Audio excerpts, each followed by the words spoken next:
Well, good afternoon or good morning, good afternoon or good evening, depending where you happen to find yourself in the world at the moment, and welcome to QS in Conversation Live. I'm Anton Crace, and I'm the editor and program designer at QS Quacquarelli Symonds. For this episode of QS in Conversation Live, we'll be looking at recognizing alternative credentials, the manner in which the new ways of education are being formally recognized and perhaps informally recognized by governments, by employers, and by other institutions.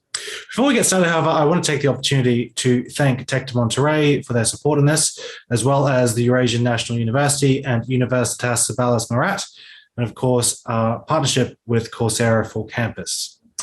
Now, joining me to have this discussion is Dr. Irwan Trinugroho, who's the Director of Partnerships, Development and International at Universitas Sebelas Maret, which is in Indonesia, José Escamilla, who's the Associate Director of the Institute for the Future of Education at Tecnologico de Monterrey, and Dr. Punit, who's the Foreign Expert, Associate Professor at Department of Political Science at the Eurasian National University.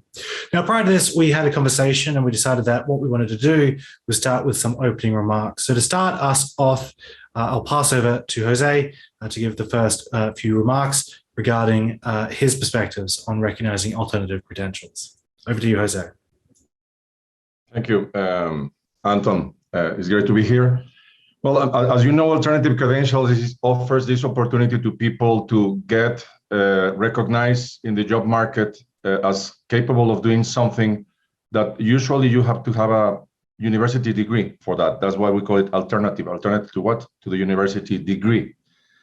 There are several opportunities there because the public is looking for a smaller, less expensive education that can get them into the labor market. And with the fourth industrial revolution, in the following years, we will have several people having to retrain themselves. We talk about every 3 years to get a new job. So doing that with alternative credentials is something that seems very attractive. In this space, most of the people participating are startups, companies doing courses online, face-to-face, boot camps, etc. So in my opinion, we have here an opportunity for universities to also be relevant in this space. And we have to think that what we do in continuing education in our universities has to migrate to a view of a more lifelong learning, with these alternative credentials also. What are the challenges there? I think that one of the challenges is, the first one is the recognition from the job market. So we need to work together, groups of universities, to get acknowledgement of what these alternative credentials means. What's the right, I would say, size and number of competencies, hours, etc. The different ways that we can package that face-to-face, online, in a bootcamp, etc. Also, we need to work with government for regulations, but I have also seen that most of the time is not necessarily only government regulations, it's also the internal regulations that we universities put in what we do and what our accreditators ask us to do. So one of the possibilities for alternative credentials is also that we choose to give credit for some of them, for some of those experiences. And in particular in Mexico and Latin America, it's complicated to do that, to give credit for something that was not designed from the beginning as a for credit program. Well, I stop here, Anton, and I hear my colleagues. Thank you very much for that, José, and right on time. Now I'll pass to Dr. Irwan to give his opening remarks around his perspectives on alternative credentials within the Indonesian context. Thank you, Anton. So I think in Indonesia, people are now quite aware with the alternative credential because of the rising demand for upskilling and reskilling, and the number of learners of alternative credential are growing significantly in Indonesia. But I think most people still think that alternative credential are complement to traditional or formal education, and also because it should be noted that most jobs still require formal degree. And I think the concept of alternative credential is also in line with the new policy of the Indonesia Ministry of Education and Culture. In the early 2020, they introduced the policy of what we call as the freedom to learn independent campus, in which that universities should provide pathways that allowing students to carry out their learning outside the conventional classroom. So for 3 semesters of their degree, they should getting the learning outside the campus.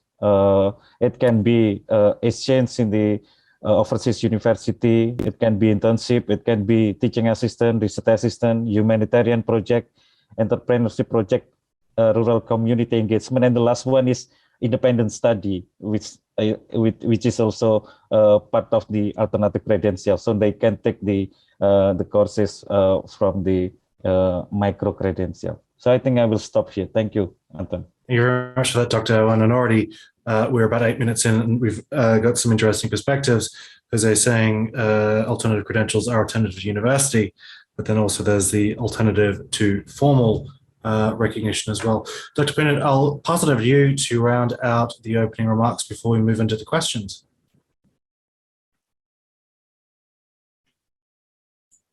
Sorry, Dr. Punit, you're currently on mute. Thank you, Anton. Thank you very much. At the outset, I would like to give you many thanks for giving this opportunity to present my views on alternative credentials, especially in terms of the recognition. We all knew that since the pandemic hits us, we all seek alternatives in all our space. And I think that education space is also not exceptional, which is also severely hit by this unprecedented challenge of humankind. And I think how educational institutes all over the world transform themselves into online education is commendable. And Eurasian National University is also doing a great job in terms of online education, digitalizations of education in terms of that. But most importantly, the recent growth of these alternative credentials shows the new beacon of change in higher education. Undoubtedly, alternative credentials such as you can name like badges, micro-credentials, professional certificates, and industrial certificate, all are necessary for higher education, especially in terms of the training, significantly to acquire new skills. However, we all knew about that there are many concerns regarding alternative credential, and recognizing is also one of them. And that's why which is the theme of our discussion today.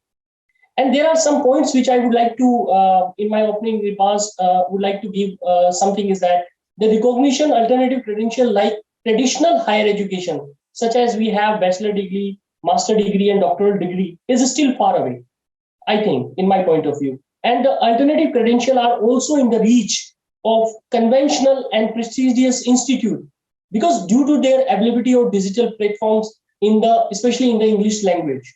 And I think it is also apparent that the student will prefer higher education institute with a reputation even for alternative credentials. And that's why traditional institutes have already well positioned themselves and the captivating lead of digitalization on the global level. What is more, the kind of alternative credential is provided by higher education institute. It is almost impossible to think of them as an alternative, especially if you are not completing your traditional education, because they also require a skill to learn. So I think, in my point of view, the pragmatism of these alternative credentials is also related to the subjective understanding. As we have this witnesses that most of these are recognized in science subject, especially in the IT. But still, as far as social science are concerned, we haven't seen any progress so far. So my last point in this, my opening remarks, is that these alternative credentials also depends on the quality, standard, speed, and the flexibility that the country's respective government have to ensure, especially with the financial assistance. Thank you, Anton.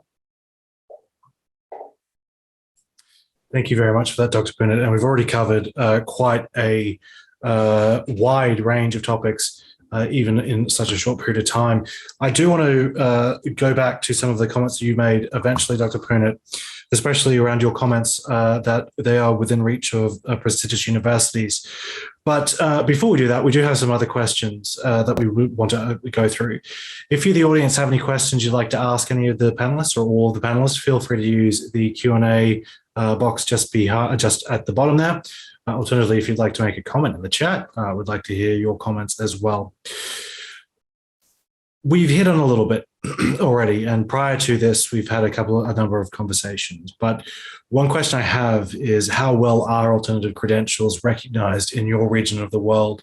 And I'll stick with the current order. So, Jose, how well are alternative credentials recognized within Mexico? Yes, that's a good question. I think that I would say it depends. I think that more and more, as in other parts of the world, things related to programming, like full stack web programmer or data science, are being recognized by the job market. I also think that is mainly because of the difficulty to hire people. Also, that's why the companies have been looking into that.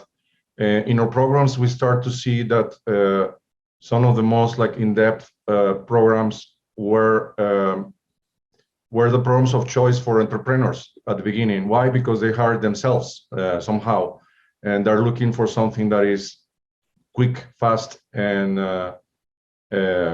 economical, no, cheap, let's say, not very costly. So traditionally, a program, for instance, for data science can be a 250 to 400 hours program instead of doing a master's degree that will be much more expensive in time and money. So we started with that, but we see more and more people that come from companies that want to cross-skills themselves, for instance, working in marketing, and they don't understand that now marketing is digital and they need data science to be better at marketing, just to give an example. But we also see companies that come to us and say, hey, do you have a program where I can train someone in data science?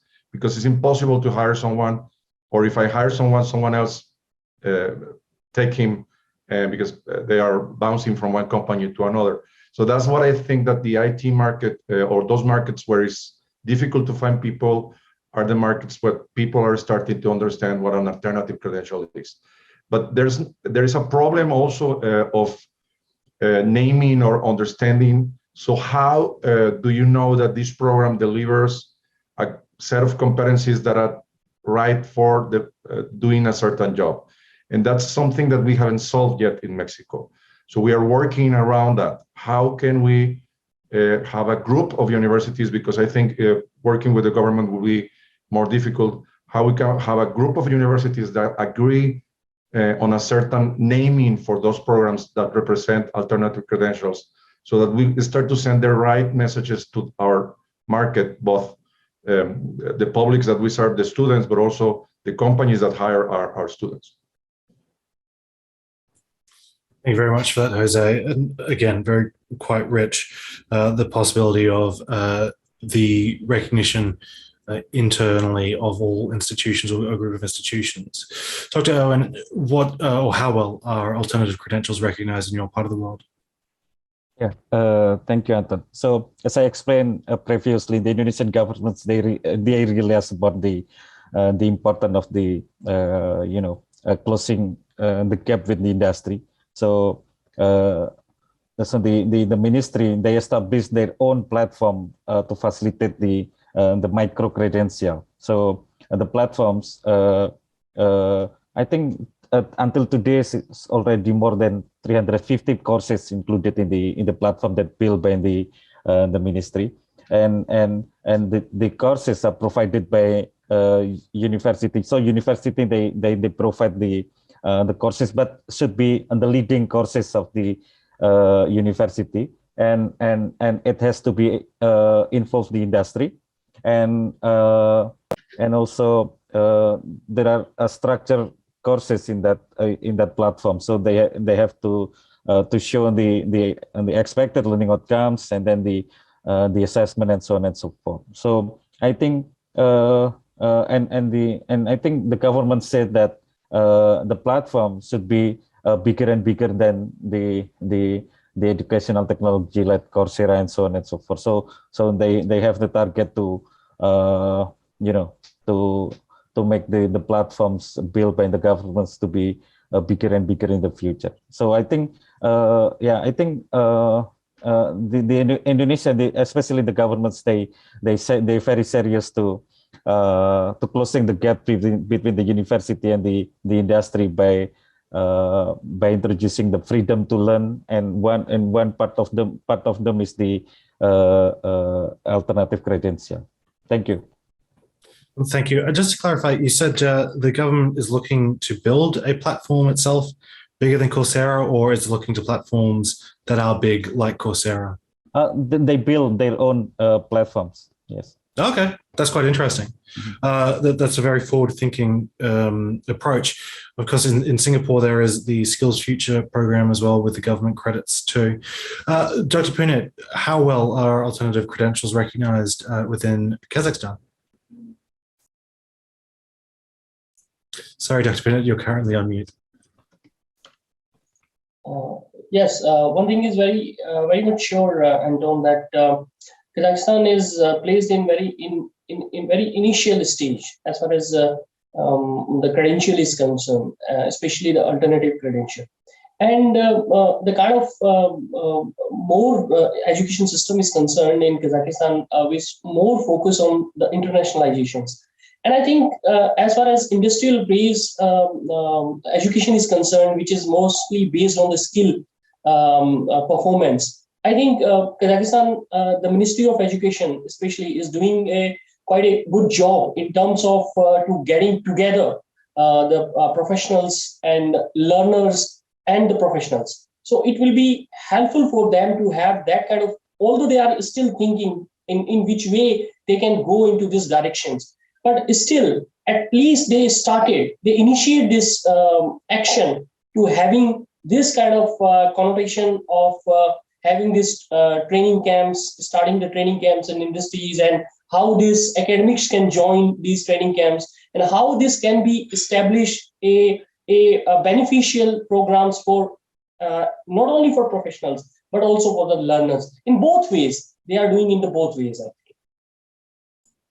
Thank you very much, Dr. Punit. I can see that we already have a couple of questions coming through. Make sure that you use that Q&A function down the bottom to ask anything you'd like. There's one of them in particular is something that I've been thinking about. In the meantime, Dr. Irwan, we've already spoken quite a little bit about the opportunities that the alternative credentials offer for the employment space, but we've also touched on the fact that they are primarily, a lot of these alternative credentials are within the technological space, and there's not that much of the humanities. So the next question is, what other purposes are there for alternative credentials in addition to opening up employment opportunities? So I think the first reason why alternative credential is rising is because of the demand for upskilling and reskilling, and also because of the digitalizations create the reduction in the unit cost of the education and training, and I think a majority of learners of alternative credential, they looking at additional skill that they did not get from their previous education in the formal degree. But still, in my opinions, people still think that formal education is still needed, and alternative credential is a complement of the formal degree that the learner already get in the previous education.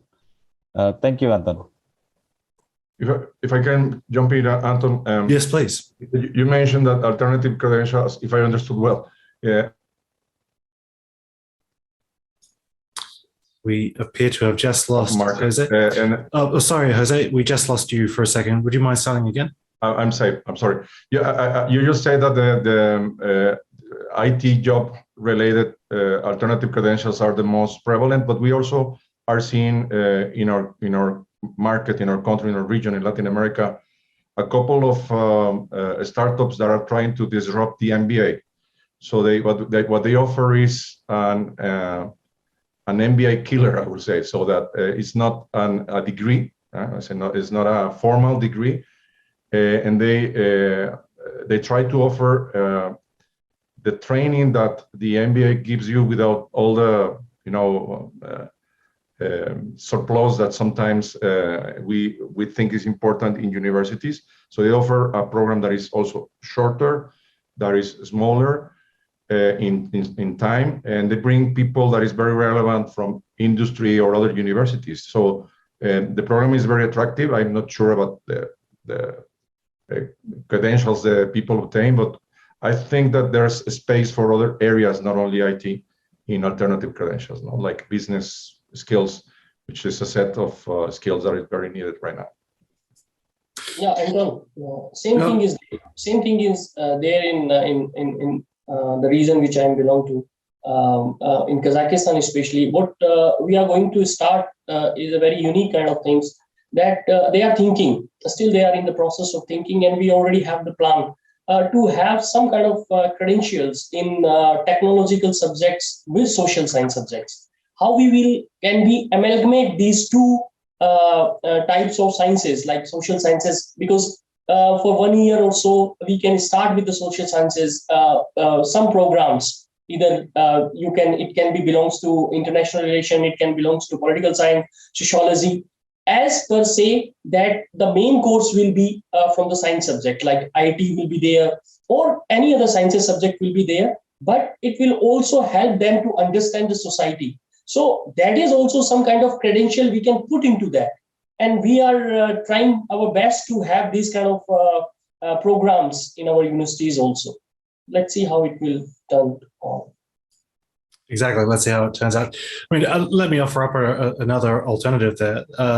There's a substantial number of language learning apps, and a number of them have become unicorns, and they are entering into the some form of credential space. I think it was Duolingo that recently did that. So there is an obvious imperative or benefit for business to have a second language.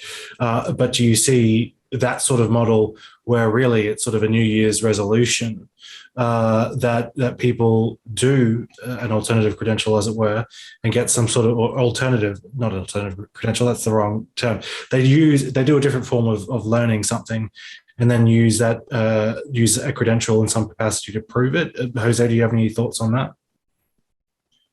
Yes, I think that the language, foreign language or second language training is different, because normally the credential that you show is some test, that it's even independent from the university. So you have several ways of doing it. What is different there is that you're using technology that scales and is more cheap, to do that. But I will not think of Duolingo as an alternative credential right now, in my opinion. I'll open the floor. So, yes, Dr. Punit, please. Especially, Anton, in this particular direction which you are talking about in language kind of things, I think it was the prime target or prime goal was the first president of Kazakhstan, Nur-Sultan was there that he always established this trilingual educations, always pressurize on to the students that you should learn 3 languages like English, Kazakh, and Russians. So as far as language is concerned, a credential as an alternative credential is concerned, I think Kazakhstan students, mainly in our university, Eurasian University, students are doing outstanding job. And I was surprised sometimes to see that the kind of language they have learning, more than 4 or 5 languages, and we have a special center for that.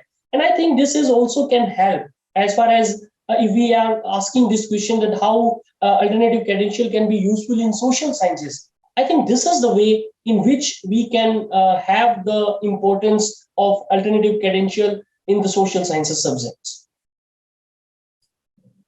Very interesting.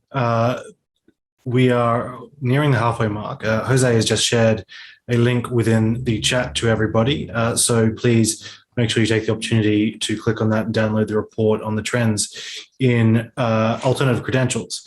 In the meantime, however, we've had a number of questions come through. Badria Khalil asks how social sciences may be promoted for alternative ways. I think we have just answered that. But the question that stuck out to me already was from Fernando Ariel Matahula Leos. Welcome. Do you agree or disagree that obtaining an alternative credential from a recognized school is sometimes better in the labor market than having a traditional education as a master's degree? What is your opinion about this phenomenon? I'll go to you, Dr. Punit, to start that question.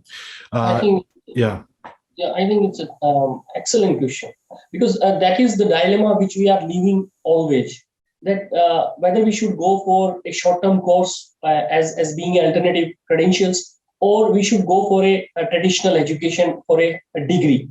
And especially after the bachelor, this will, I think, having all the students having this kind of dilemma, whether we should go for the alternative credential or we should go for the master's degree. I think it depends on your own reason. It depends on your own vision, where you are living and where you would like to have in your future, in which areas you would like to have. So I think it is much better to have still at that stage, in my point of view. My thinking is that we should go still with the traditional, because one thing is very sure, that if you really want to acquire the alternative credential, you can have with your traditional education as well.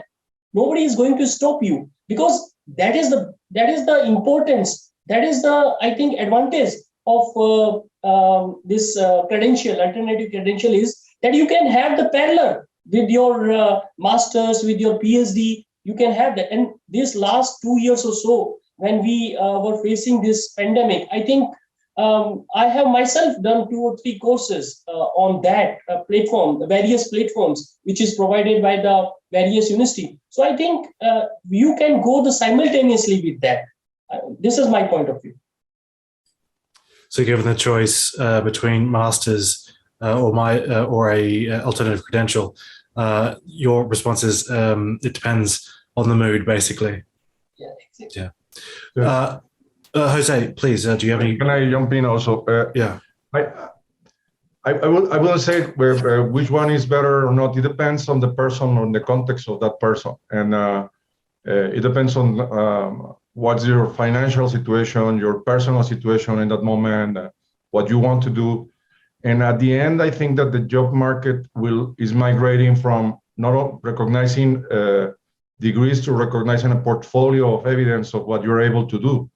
And in that portfolio, one of the things that is taken into consideration is, sure, if you have a degree or you have an alternative credential, but also evidence of what you have been able to do. No, so that's part of the, in my opinion, that's part of the migration we are doing, recognizing more and more this portfolio, where the answer to your question will be, it depends. It depends on the person, the context.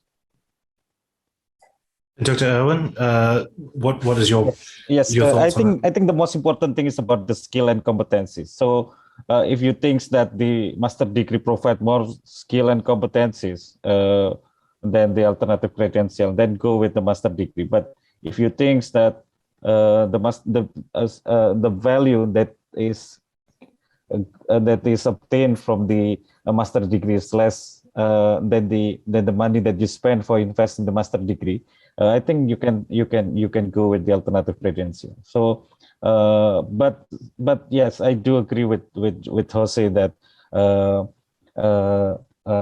alternative credential can be disrupt the MBA programs, especially because taking MBA program is quite expensive and take a long time rather than doing simultaneously with the alternative credential. So I think, and if we look at also the survey of the OECD, there are three alternative credential that is popular in the market. First is IT related courses, and then the second one is the business, and then the third one is social sciences. It is interesting why social sciences is is getting popular in the alternative credential. I think because let's say, for example, in the Coursera,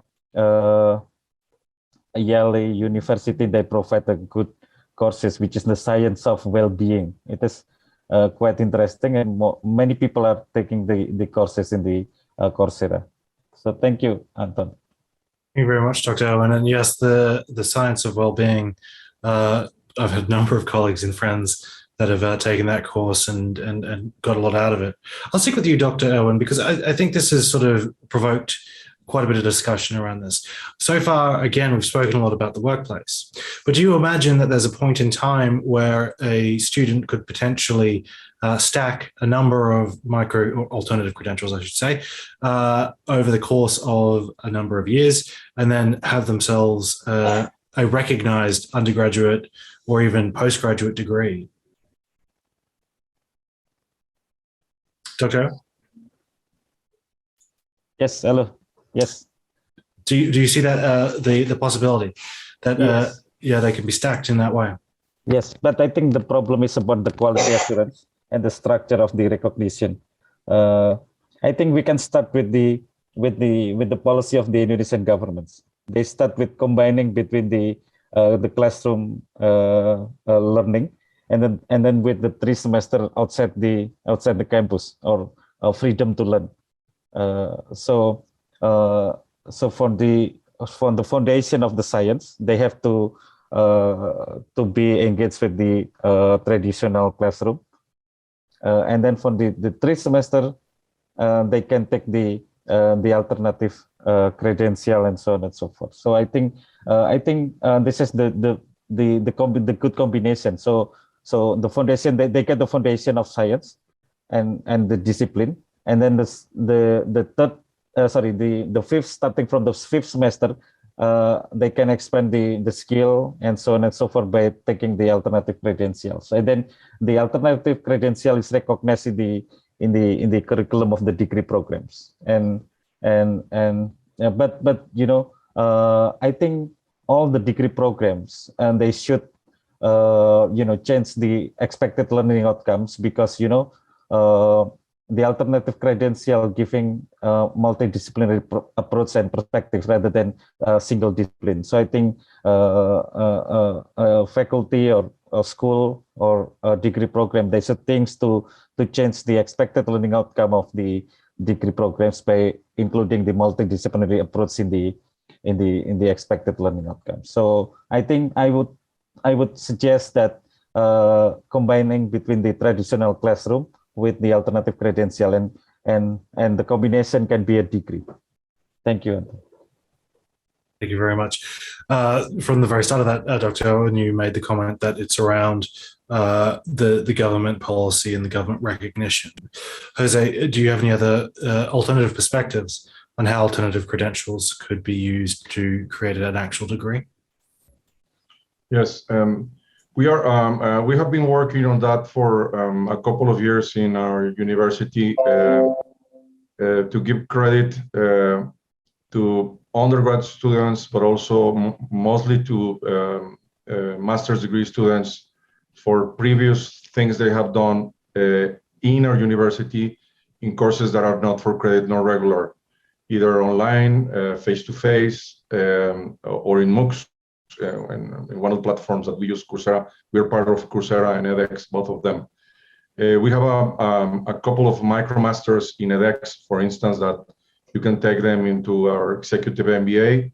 And we have some programs, both face-to-face and online, that you can take for credit into some of our engineering degrees or technology degrees at the master's level.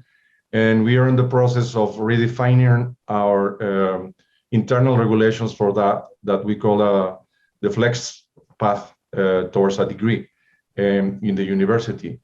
But once again, once we have defined this, we want to build a consortium of universities in Mexico so that we start to name the things the same way and the same things the same way, so that we are sending the same message to the market. Now, because the government is not there, at least not in our country. so that the job market and the publics we serve our students understand what these things mean, and they understand why is what they expect to obtain from these programs. Dr. Punit, do you have any perspectives on the potential for using alternative credentials to effectively build a degree? I think, Anton, one must have to think about that there is a difference between alternative credential and the degree, especially when in terms of the flexibility. And alternative credentials are known for the short term. And because of that, this kind of flexibility they have, that's why learner would like to have more and more alternative credential rather than to go for the degree because of the time durations.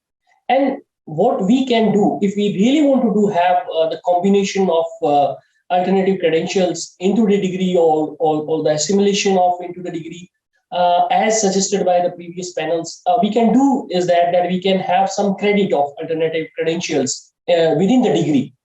But one thing is very sure that if you will reform it, alternative credential as a degree, then in my point of view, it will lose its importance. This is my point of view. Thank you very much for that.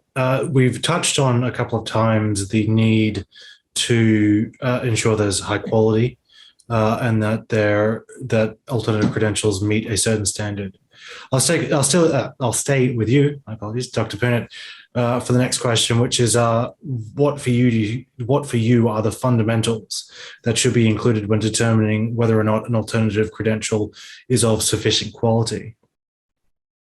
I think one thing is very prominent during several years we have seen is that if we really want to recognize the alternative credential, we should look into the quality, because sometimes it is our presumptions, learners' presumptions, that because it is a short-term course, because it is just for a shorter period, that it means that is just not need to be have that kind of quality which we are getting in comparatively in the degrees. But how much the professionals you are indulging, how much experts you are having, and how kind of lectures, same things as we did for the degree programs, that the profession of the faculties, their capabilities, their abilities, the same things which we have to include in this alternative credential also. We need to give them the internationalizations credibility rather than to be thinking about on national level or state level. Okay, for a time being, you can think about that state credential or national credential, but ultimately goal is to be on the global level. As far as QS platform or Coursera platform is concerned, they are always thinking on the global level. So this is how we need to adjust all these parameters which we are still having with our traditional education. So we need to go for that purpose in the same way, but the flexibility should be there in terms of a credential of alternative credential, I think. Thank you very much for that, Dr. Punit. We have about 20 minutes left, and I can see there's still some questions coming through. So if you do have any pressing questions for any of the panelists or all the panelists, make sure you use that Q&A button down the bottom there. Dr. Irwan, I'll stick with you. What are the fundamentals that make up a sufficient quality or an alternative credential of sufficient quality?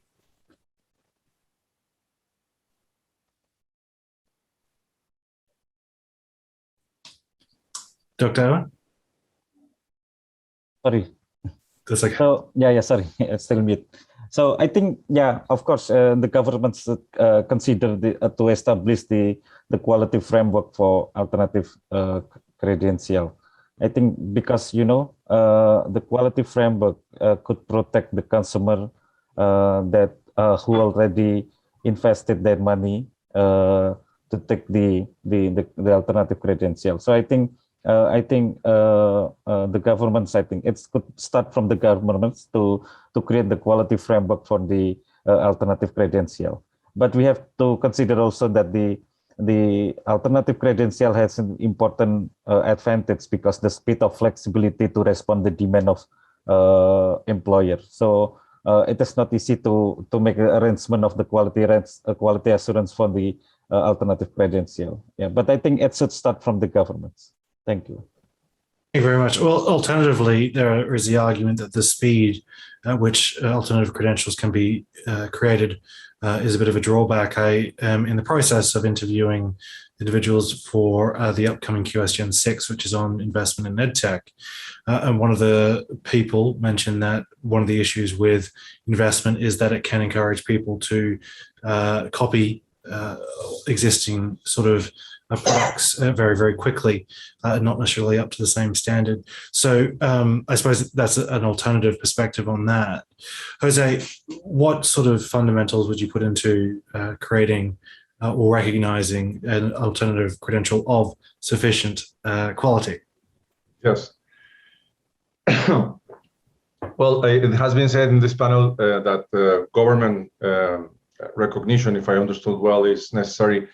I will respectfully disagree with that. I think that I will prefer the government to be supportive, but not regulating that, maybe more encouraging and giving space for innovation, for experimentation, because we are in early stages of this. And if we regulate too soon, it can be an obstacle for innovation in the future. I think that the government can help with programs, financial programs. That I believe is a very good idea, and those programs have to reflect the quality of what they do in terms of the outputs. I will say how well people are being recognized in the job market. No. If I see it from the point of view of the university quality internally, I believe that the way to go is with a competency framework, competency-based framework of education. With you go with the industry experts and you really work with them to see what makes a person that is good at performing that job. What are the competencies of a person that is good at performing that job, and then describing those competencies and going backwards to see what is exactly what we need to develop in a person to be able to do that work, and not what we as faculty members think is the right thing to do, but what a person in the industry, and that will be part of the process that I will do. There are areas that is difficult to do that, particularly in soft skills. No, so it was mentioned here that some of the courses more popular in Coursera, for instance, are around well-being, etc. But there's also courses around soft skills of competencies that are horizontal, like learning to learn or working collaborative leadership, etc. So those courses also are very popular. How I was wondering if I wonder if it's possible to develop an alternative credential to those soft skills. No, that's more or less universal, but I believe it's complex because it's easier to do in fields where you can measure the competency more easily than to measure a behavior. No, so it's those areas are more difficult to do, and I think it's an interesting way of also working, because it's one of the things that the job market recognizes more is people that have those soft skills in the workplace. Thank you. And your comments just then also remind me with the micro credential and alternative credential for soft skills is the old quote of I don't know what it is. I can't give you a definition, but I know it when I see it. It's a very difficult to measure and difficult to sort of put into place what exactly competency within a soft skill would be. Now we have a question from Giovanni Benuto, and if the question or the possibility of a soft skill alternative credential is difficult, they ask a very interesting question, and one that I hope to explore a little bit further later on in QS Gen, which is when you talk about alternative credentials, most of the time you refer to credentials that you can obtain online. What about that raw knowledge obtained in YouTube tutorials and so on? How would you validate that, especially when formal education can feel very monotonous and repetitive for students that already have the knowledge? Jose, you brought up the difficulties of trying to create an alternative credential for soft skills, so I'll throw this over to you first. Yes, I know that there are some universities trying to recognize skills that you have learned in your professional life or your personal life as part of your degree. That could be a partial answer to Giovanni's Venuto, like University of Southern New Hampshire, the president of this university, Paul LeBlanc, is coming to our conference, International Conference on Education and Innovation, in December, and he will be talking about how they have worked on competency-based undergraduate degrees that they deliver online that include the possibility of accrediting what you have learned, certifying what you have learned in your life, no, in professional or personal life. There are other universities that are trying to do that, but I don't know of like a big endeavor where you can get recognition for that without being part of a degree program. But that's an interesting question. I think that the job market can recognize that with a portfolio. No, I give you an example. I'm sorry if I give the long answer, John. We had a faculty member from Tec de Monterrey that worked in animation, and he left the university to go to Hollywood and was part of one of those movies, animated movies that get a technical Oscar, no, on the Oscar Awards. And he came back to the university and made presentations to students and faculty, etc. And I talked to him, and he said, last semester during the summer, I wanted to bring someone that was the best person to do water animation in the world, recognized by the industry.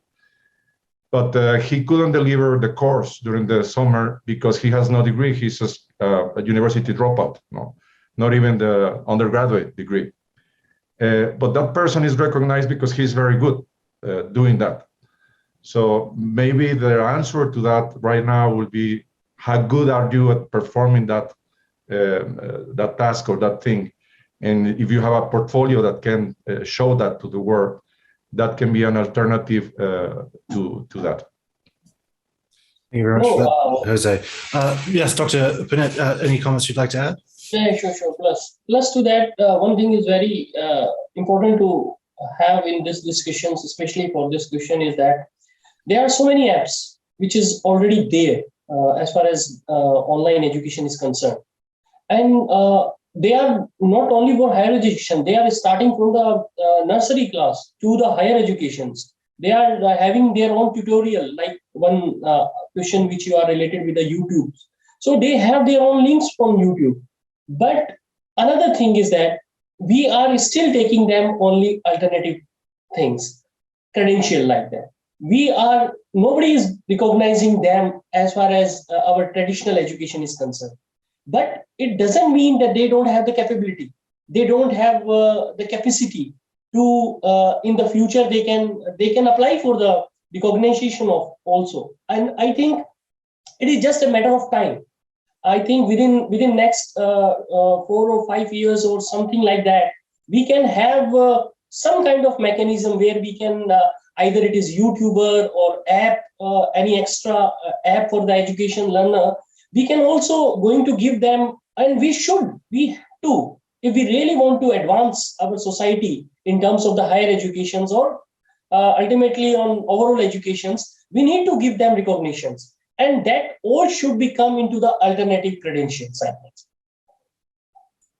Thank you, Dr. Punit. Dr. Irwan, do you have any comments you'd like to add to that? No, I think Dr. Punit and Jose already explained many things. Perfect. It's interesting, those who are long-term fans of QS in Conversation Live, and any other conference that I've been moderating will know that I've made a couple of references to the competency, the introduction of vocational education competency into higher education. And very much what you, Jose, and you, Dr. Punit, are talking about is sort of a competency base rather than an academic marking system of 7 out of 7 or whatever it happens to be, which is quite interesting. Giovanni has also just made a comment which says, thank you so much for your answers. They're working on the idea that the Ethereum blockchain can be used as a way to store a public credential in the form of an NFT of sorts. There's a possibility that I've just lost that. Okay. Looking at blockchain. In fact, I believe RMIT in Australia has already looked at blockchain as well. There's a few areas, a few universities that are looking into that. Dr. Owen, we have a question here, which is from Carmen. Sorry, Anton, but for the question that he asked, BlockCert is the de facto standard right now for higher education and other type of credentials, particularly in higher education. And now there's a consortium that has been working for like 2 years. The Institute for the Future of Education is part of that consortium that was assembled by MIT, who are the original creators of BlockCert. So I recommend to take a look at the Digital Credential Consortium.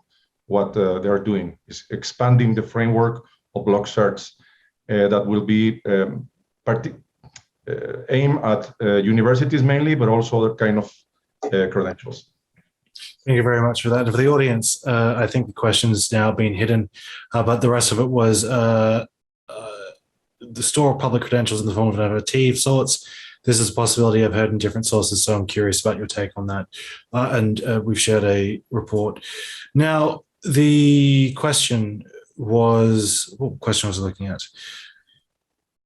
It was from Carmen Vaca, who says, do you think that alternative credentials will help people to change industry, person for business moving to tech, or vice versa? Dr. Irwan, do you have any perspectives on the potential shift individuals can make through alternative credentials? I think it's not that easy to change from industries because, you know, let's say, for example, someone from with the degree from business, it is not easy to having extensive skill in the technology. So I think not change the industry, but it can be a complement skill. Let's say I think Jose already given an example about the marketing. So basically, marketing is part of the business degree. And then because, you know, the growing of the data science and so on and so forth, and then he take the alternative credential of data science as the tools, as the complement with the marketing degree that he already obtained. So I think as simple as that. So it's not change the industry of someone in the future, but it can be a complementary skills. It can be hard science or it can be hard skill or soft skill that can be a complement in the job market, I think. So I don't think that someone can easily change the industry after taking the alternative credential. Thank you. And Anton, until and unless we have this kind of quality in this alternative credential, that we can have these kind of syllabus, we can have this kind of courses, which is in terms of the multidisciplinary, where you can have the loyalty to change your job as well, even your stream as well. So I think it is really a futuristic thing, and at that moment, it is not possible at all, as Irwan said about that. Finally, Jose, do you have any comments around the portability? How alternative credentials can assist people moving between industries? Yes, I think there are examples of that, particularly in IT, like programmers. Several years ago, people in India, companies in India were started to do that, and have been very good to retrain people from different fields into programming. So I think that's one of the promises of alternative credentials. One of them is reskilling, that you can retrain yourself to get a different career. You can also upskill. You're already in IT, you want to do data science, and you can cross-skill because you work in marketing and you still want to work in marketing, but you need data science for that. So those three paths are the different possibilities that offer alternative credentials for people. Yes, absolutely right. Because we have that kind of program in India that's called the Prime Minister Pradhan Mantri Skill Development Program, where we have witnesses, we have examples that people, but they started from the beginning actually. Although you have to start from the beginning to change your job, change your stream, if you want to take the advantage of these kind of programs. But this program outreach of this program is very wide in India, and people are really engaging into that and taking advantage to that. Even after having this traditional educations, they are again thinking to change their job through these programs. So I already told you, until and unless we have that kind of programs in the respective countries, it is not possible to change the program, change the job. But yes, if you have that kind of program, which previous speaker José told about that and gave the example of India. Yes, we have example in India with this particular program of Pradhan Mantri Skill Development Program. So that is running successfully, and people are even. That's why I'm saying that people are choosing this program and changing their job after the traditional degree. So that is why that can be one of the possibilities to have to change the job. Thank you very much for that, Dr. Punit. We are very quickly running out of time, but we've got a few questions come through, which are more comments that I just want to read for the audience, and then I'll just start asking everybody to give their final very quick remarks. Peter James Agata says alternative credentials are great because the skills being taught or is limited as compared to the traditional degree. Time for each individual learning may also differ. Say, for example, a master's degree may take 2 years, but incorporating industrial experts as the teacher should be the idea, but the schools measure the quality of the skills taught. Badria Khalil says, here in Pakistan, the concept of alternative credentials is not really supported formally. That is a reason why students are, after completing their degrees, lack some skills. I think that's it for any of the comments that we received in there. To wrap up, Dr. Punit, very quickly, what are your final thoughts? Thank you, Anton. The final thing is that I already discussed, and we already have that deliberation on that if we really want to recognize the alternative credential, that will be a drastic change in the future in higher educations. If we really want to think about it and how to recognize the alternative credential, because at that moment we can, I think we can reach out, I think wider perspective and wider population of our respective countries, because most of the people in, especially in the developing countries, don't have even that kind of traditional education programs which they should have, and that's why they always looking after that this type of alternative credential. And if government will do something on that, not only about government, if some private companies are also doing something with the help of the government to recognize these kind of alternative credential, I think that can be ultimate things in the future of higher education. Thank you, Dr. Punit. Dr. Owen, do you have any final remarks or final thoughts you'd like to make? Yes, I think, alternative credential getting more and more popular in the last few years, and I think will be significantly growing in the next few years. And then, but talking about recognition is not easy, because we need quality assurance. We need more structure.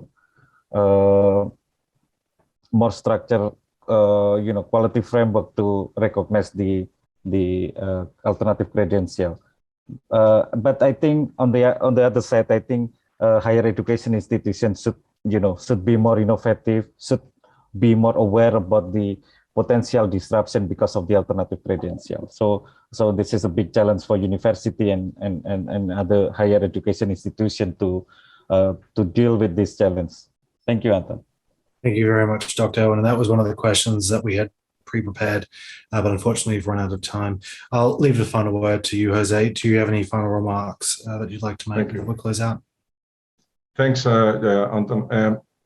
I believe that the challenge for universities is to think in the publics we serve, the students, and the things that they will face in the following years is that they will have to reinvent themselves several times because of the job market that will be changing a lot.